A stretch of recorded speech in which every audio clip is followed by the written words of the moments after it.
and welcome to this Sunday live stream.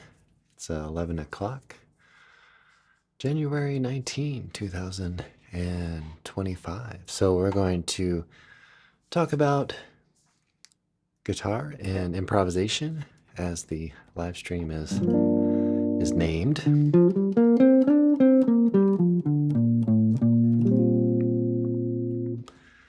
And thought I'd talk a little bit about Watch What Happens. I released a video yesterday morning on that one, so maybe I'll discuss a little bit of the chord changes and improvisation and all that. So welcome, Jeffrey.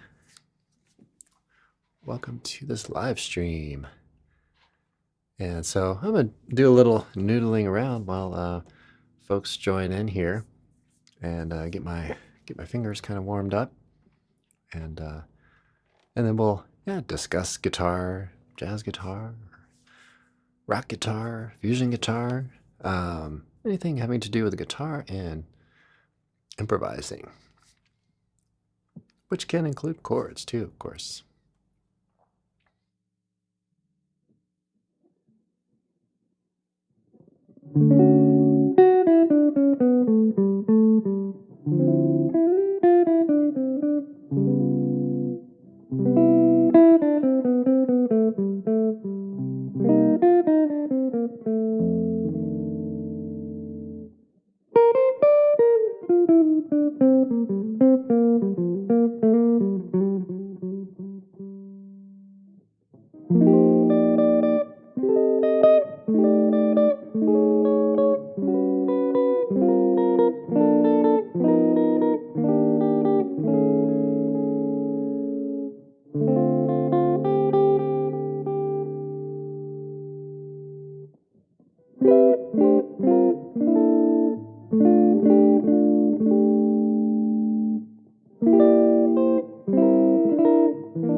Okay. Hello, Eric. Glad you could join us today. And Jason L., thank you. So, I'm noodling around there a little bit on Watch What Happens. Played it in that case in B flat. Started with a little bit of an intro that was based on the B section of the tune. I'm not actually asking for help. I just forgot my other Fret Prince mug. This is a help mug. That of the Beatles. He was a big Beatles fan. And snowy day, but lovely. Absolutely snowy day here in Maryland. I don't know where you folks are at, but you're here in the U.S. on the East Coast. Likely a snowy day for you as well. So it's pretty out there. It's nice when it snows on a Sunday. At least for functional purposes. Don't really have to go anywhere today anyway. Okay, so let me continue talking about just kind of how I approach the form of what I just did that we're playing. So I took that B section and explored that a little bit as a little bit of an intro to and so did that, and then I had a sort of little open free section there, um, and then I went into the form of the tune, which I'll talk a little bit about, and then at the end we did a little bit of a turnaround, which is a nice turnaround that's fun to do. That goes 5 of the flat 6, and then you do tritone substitution, let's say, on the 5 chord in the B flat, and then back. So Philly, no snow yet.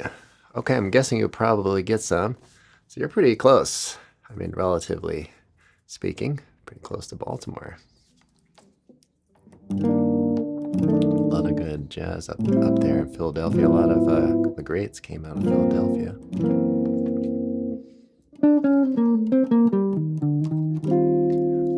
And then, why play it in a different key? Well, sometimes it just kind of keeps it interesting, to play in a different key, and it really kind of keeps you thinking functionally about the chords, like what are they doing, and that's one thing I really like suggest to folks, and maybe a lot of folks are already doing that anyway, but to play in different keys, so you're really not looking for just playing it at a certain spot on the neck every time when you play a certain change. You're really thinking about how things work, how things function. Eric Beale, yeah, it is a kind of a Coltrane thing, isn't it? It's interesting, the period of time where it has that sound of like kind of giant steps. But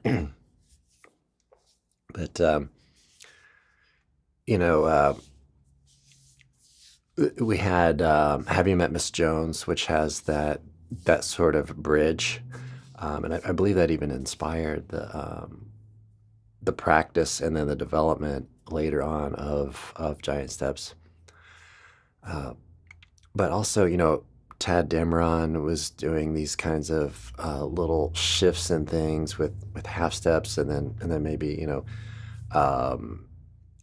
some similar devices. So there was a period of time when that was kind of a pretty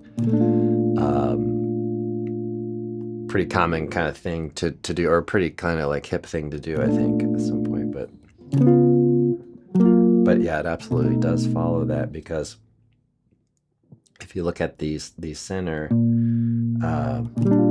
B flat, the G flat is a major third below, right? So yeah, it's really interesting how things evolved, yeah, and all that. So pretty cool. Let's see, Les Paul Slayer. How you don't fall in your truss rod hole. Yeah, I know. I need to get that covered up. Maybe I'll just bring up my cover. Yeah, I've been kind of thinking about that. Just for looks, it would look better. So we've got another question from Les Paul Slayer. So in jazz, the tonal center changes. Well, yeah, I mean, it can. What you're doing, it's actually kind of playing around. I mean, from my perspective, my understanding, you're kind of yanking somebody out of that, tonal center, because your ear wants to hear, once you hear a few notes, and this is really kind of a subconscious thing, I think, but The ear just wants to hear, once it gets used to hearing a few notes in the key of, let's say, B flat for a while,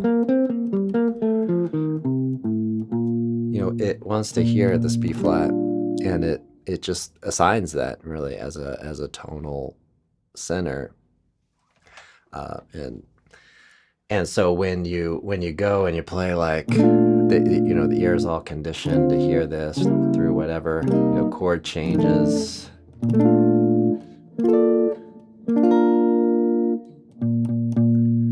Then when you start going, like, when you do something like this, it's kind of striking. So it's just like kind of like pulls you out, and then puts you back in. So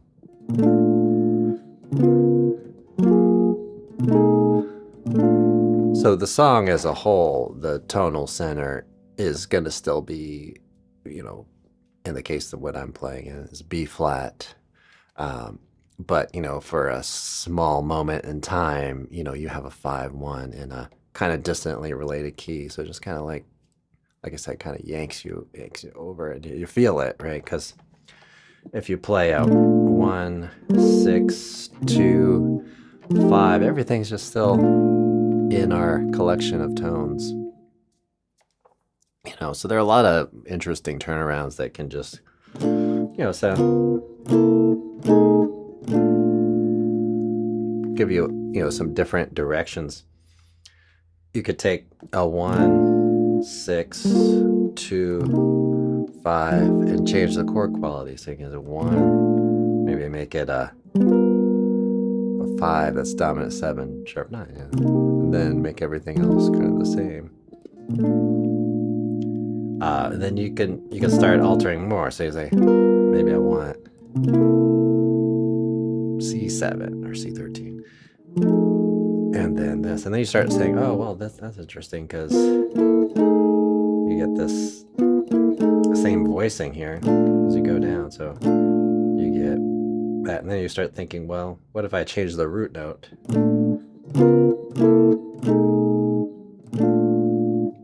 And then exploring maybe different combinations. Maybe you could do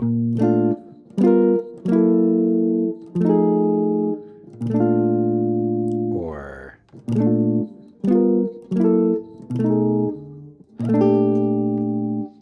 so yeah.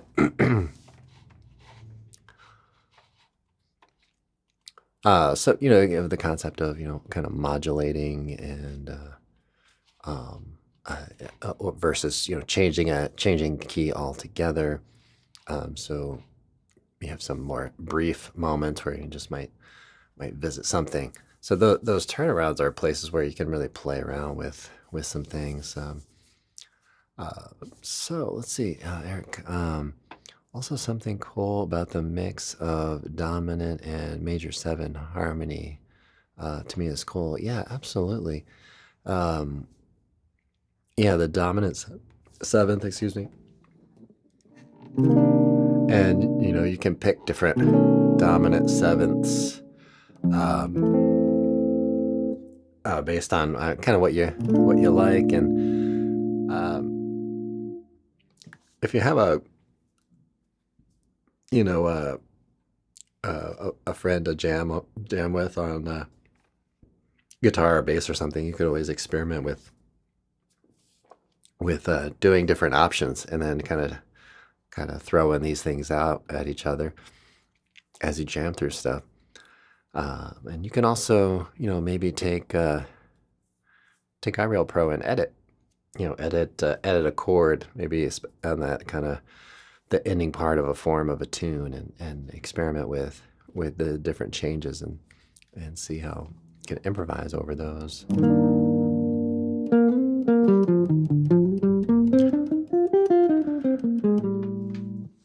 So to expand on this question, jazz tonal center, in jazz the tonal center changes. It's all depending on the tune. Jazz, your kind of jazz standard kind of tunes, a lot of times you'll visit closely related keys. Let's say you're on Misty.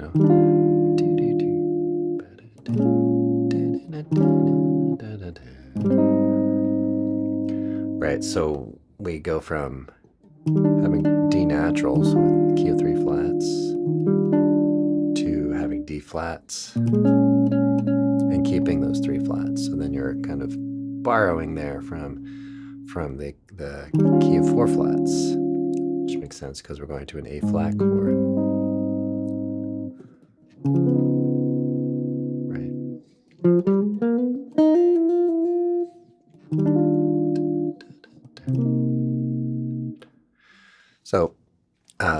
So those are some things to definitely consider, and that's something I've talked about here as an ongoing theme, is just carrying the perspective that your note collections are going to be dynamic on the tunes that you play.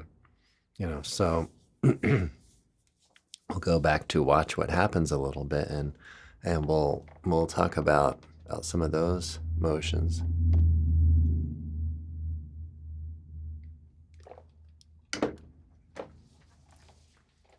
And welcome your questions. Keeps me talking.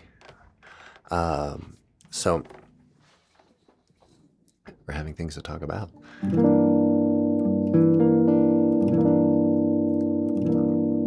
So I'll talk a little bit about that, and I'll take your question real quick. So let's go back to E flat. So that's the key that we're in on this tune.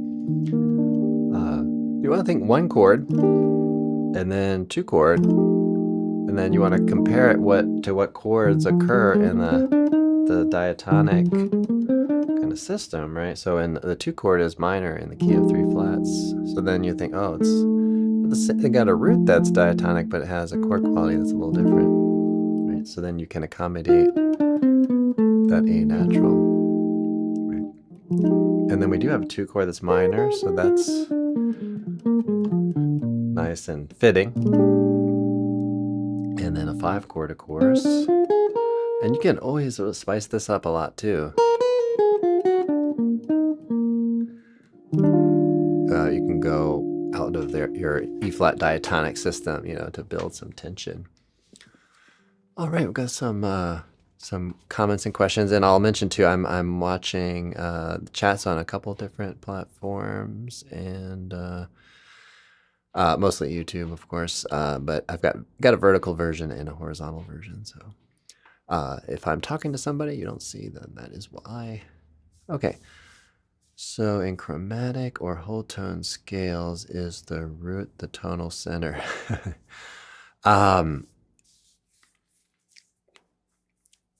So your tonal center is gonna be, and sorry to chuckle, but I'm just trying to like kind of figure out how to answer that, because it's a good question, and so I'm going to define, your tonal center, and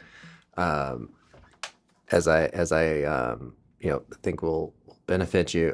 Your tonal center is, in a sense, your perception of what the tonic is, right? So if you're playing chromatic, your tonal center is really going to be that note that you're hearing everything return to. So if you're in E flat and you're playing,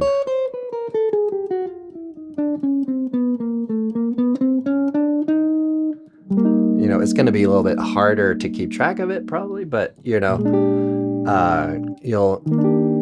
it's still the chromatic. It's still, your tonal center is still E flat. If you're playing chromatic lines on a tune that's in E flat, then your tonal center is still E flat. So, when you're playing,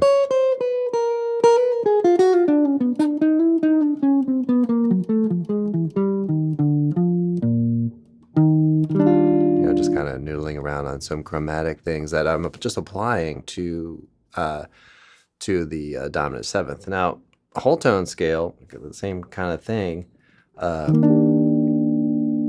if I play whole tone scale, notice on the whole tone scale, if I'm playing the whole tone scale on the dominant seventh, the tonic is not in the scale, really, right? So it's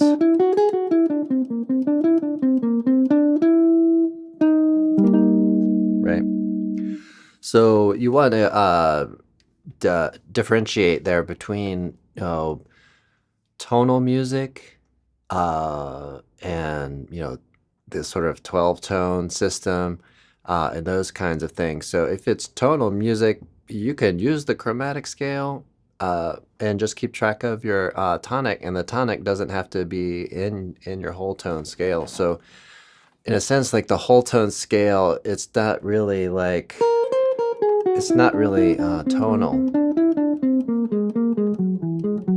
I mean, you play it and there's nothing to land on unless you have a context, right? So if you have B flat 7 and then you're going to do a whole tone scale on that, then your ear will hear that going. So same kind of thing with chromatic. If you play chromatic out of context, there's nothing to tell you what the tonic is. You have to perceive a tonic. So that's tonal versus not non-tonal music. And then you have modal music. So the tonic is going to be what you assign, to that current pull of tones. But in our system of minor and major, it's going to generally be a key signature, and either you're in minor or major of that key. So let's see. So Eric asks, I think one of the nice explanation metaphor is the downhill skiing versus slalom skiing, where the chord movements you take you to different places. Yeah, nice. I like that too. Dave Frank calls it the chord mapping. My jazz piano teacher, cool. Feel like he is a good resource for that compliments you. Awesome. I'm glad to hear that. But yeah, it's hard to make sense of all this music theory and all this kind of thing. So you want to think is it a functional harmony, right? Is it non-functional? Those kinds of things. Like basically functional harmony does it do something in the tonal with the tonal system, in a sense? Does it work towards something? So if you check out, some especially Wayne Shorter tunes, those are oftentimes good examples of things that are not functional type harmonic passages, but but also Herbie Hancock, but you might find some things that are functional and all that. But there are a lot of really, cool things to explore. I would, Les Paul Slayer, I would, also, if you're like kind of checking out chromatic and whole tone, if you haven't already, start working a bit with the octatonic or the diminished kind of scale. Really should say diminished. There's a lot of really cool things to explore there. As well, and that's another one where it's like you're not really in a tonality, but it can help you move through things, right? So if you've got some progression that goes like this, right, then you're in key of 3 flats, and then you kind of pull into that diminished 7 thing, which is it's outside of your key signatures and stuff. So the and that one's built, it's very symmetrical, like the whole tone scale, where you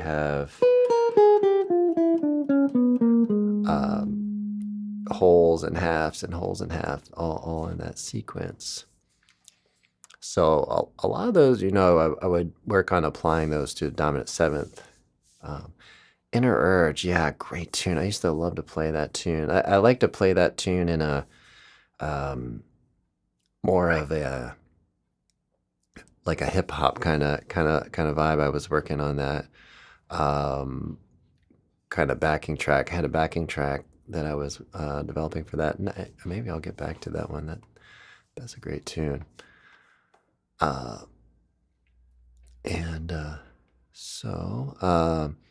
Like the different ingredients in soap give you soup, sorry, I misread that.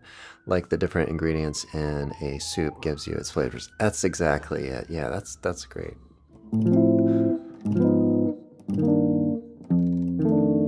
Yeah, and it's a whole, phenomenon, of how we perceive these sounds that are organized into music. And there's probably neurological, I mean most definitely some neurological things going on with how we perceive things, and then there's the history of the music development, and I'm sure those two things have kind of influenced each other over hundreds of years, who knows, maybe thousands of years. I'm not sure how long it goes back, but at least our harmonics system, you can trace back a few hundred years. So how does the ear perceive these different sounds to resolve to different places? That's pretty cool. So Les Paul Slayer says, I'm a rock and blues player trying to fit those into chord changes.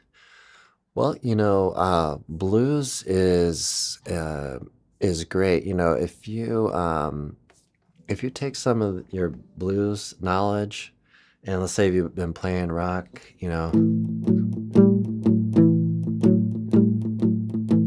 or something like that, start bumping it up to B flat, right? And then you're in our typical, jazz key, if you're interested in doing that. But we can play in all keys, especially guitarists. We play in A, we play in G. It's great. Those are great for us, but they're not always the horn type keys. So that's, I think, where the B flats come in. Start playing it in B flat. Start doing bar chords. And then start improvising instead of doing the A minor pentatonic. Just bump it up half step.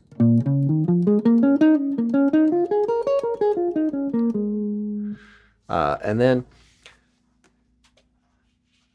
I mean, it's just totally a great and natural starting point, honestly. Just doing blues if you're trying to get into all that, because you take your typical blues changes, and then you can really learn a lot about how to play changes just on the blues by just playing a simple mixolydian.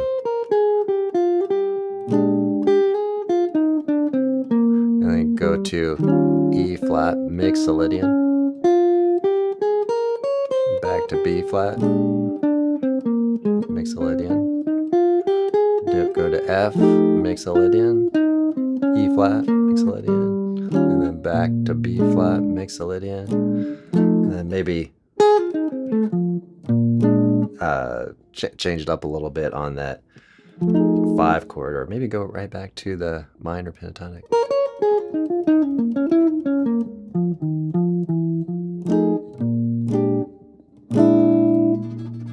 And then do, maybe your Lydian dominant. Although that might be a little too inside for a little ending finale. Maybe stick with the minor pentatonic. or the blues. You know, maybe add a little, blues. So it's all really, I mean, kind of based in the blues. So that's perfect. All right. So yeah, let's see what else can we talk a little bit about. So let's talk a little bit about the watch what happens, and do welcome your comments and questions. Sorry if I'm talking too much. I'm feeling talkative today. So if you're, let's say, working on watch what happens, this is an interesting part of the tune where you get these little half steps going. So I would like to challenge folks to try some different things on there. See if you can go contrary to the motion of the chord. So let's say you play like this. What if you played an inversion of the E, and then you tried an inversion of the F, right? And then maybe we'll go back up to the E, and then I don't know if you follow that, but that can be kind of a fun thing to do melodically and harmonically, even just to study and to check out how much control you can develop over your direction versus down or up, right? Because this is going up. Can you take a chord and kind of go in the opposite direction of it? So E flat major 7, and this would be E major 7, but in third inversion, right? So this next one that I did would be F major 7, second inversion. So some little challenges there to try out and have fun with.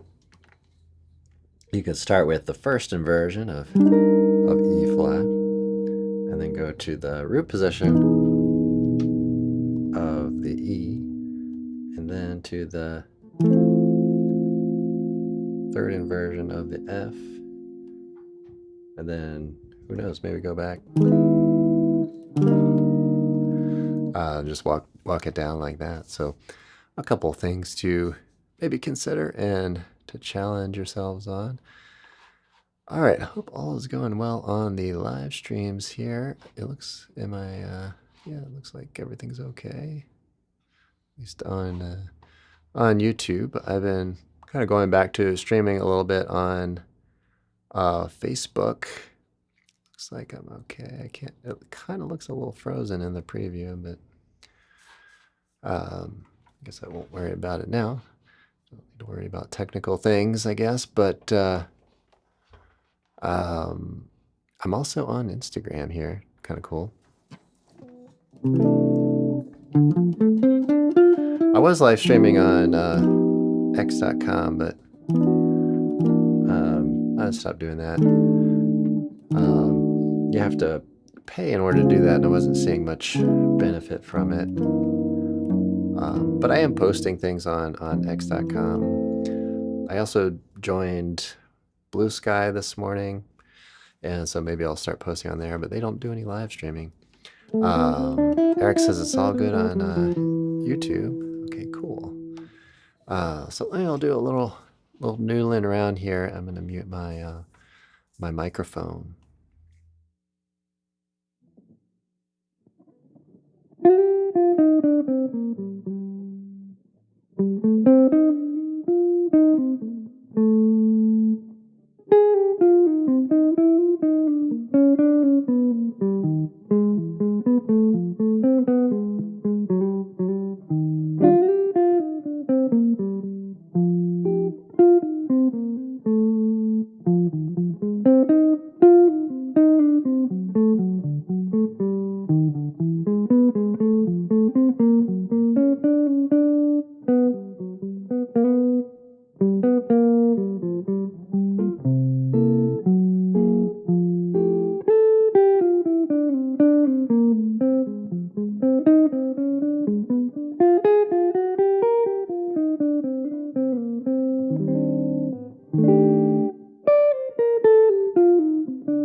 All right, well, a little noodling there on the watch what happens. Excuse me. Hang out here for another maybe about 10 minutes. Welcome you to ask any questions. Maybe I'll speak about some things in the works. I forgot to hit the old like and subscribe, which I'm sure a lot of folks have already done, but do all that. And check out the website. I have a new community membership site in the works. It's really exciting. And so I'm going to try to put together some preview materials so I can show what things are going to be like with that. But we're going to have forums, which is kind of first and foremost. It's going to be a community-driven learning, center really for folks who follow the content on the YouTube channel, well as well as Facebook or anywhere else. And yeah, so kind of community driven, and I'm going to have live streams that are exclusive to that, and the Fretprints app, and using SoundSlice, which is a really exciting technology for musicians that really integrates audio and notation as well as video and notation. So some really cool things ahead. So make sure you join the email list. I plan to have an official launch on February 1st. But this week I'm going to open it up to some kind of a soft launch. Oh, we've got Saran. Oh, that was a while ago. Welcome from Thailand. I always see your name, and I know I've chatted with you a good bit in the past. So welcome, and sorry I missed your hello there. I'm gonna hit a like respond, which I guess you can do on Facebook. But yeah, back to Watch What Happens. Very cool tune, played in a Brazilian kind of style, or bossa nova, I should say, bossa nova style, written by a French composer, Michel Legrand, who I was looking at his Wikipedia page the other day. He did a lot for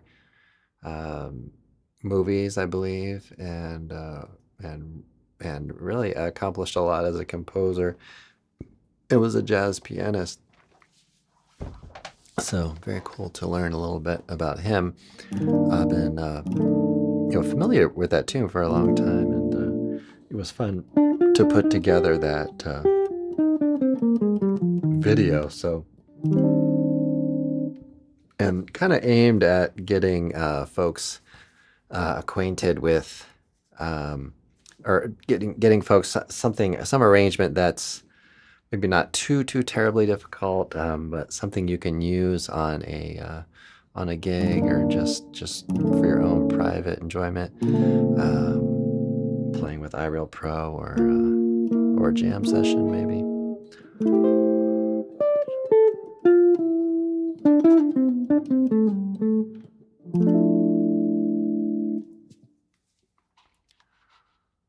Okay, everybody. So I'm gonna maybe do a little more noodling here, and I'll probably wrap up here in about 5 minutes.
right, everybody. Thanks so much for joining here today. Appreciate you all taking part in the chat. It's always fun to talk with folks. Improvisers,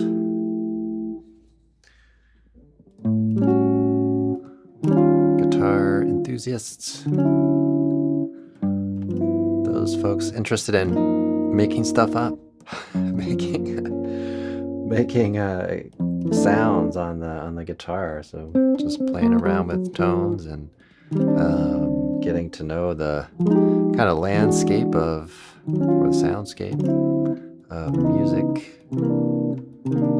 And on my this last week's podcast, I talked a little bit about that, and taking it from the perspective of getting to know like an area or a city or something like that. Getting more and more familiar with music and how things operate. It's to some extent, I think, always going to be a bit of a mystery, but you do kind of uncover some things, and there are lots of explainable things. So that's I think where the benefit of theory can really help us, right? My